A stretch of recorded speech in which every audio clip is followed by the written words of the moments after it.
This assault took place in the early morning hours. We're hearing dozens of Al-Qaeda militants attacked the prison to free their comrades, including, we're hearing, is a senior Al-Qaeda figure, Khaled Batarfi, was also freed in this assault. We're also hearing that they took control of government buildings inside that city as well.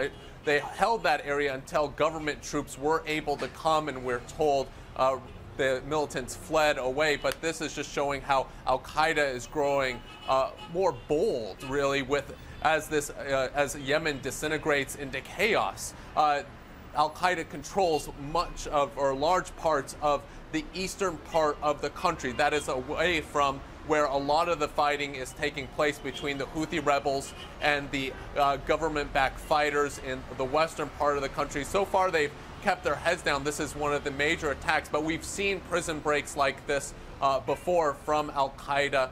And it just shows how they are still a very viable, very formidable opponent in Yemen. The United States has been battling them for years and really coordinating with the government. But since the chaos, the recent chaos this past week, the United States has withdrawn their military advisors and really scaled back their attacks, their operations against Al-Qaeda. And Al-Qaeda in the Arabian Peninsula is one of the most dangerous and lethal branches of Al-Qaeda in the world, Christine. Oh, absolutely. And the big concern all along here, Ian, has been that this breakdown in Yemen is going to provide simply a cauldron of bad actors without U.S. eyes to watch what they're doing and where they're going and what kind of attacks they could be plotting against the West.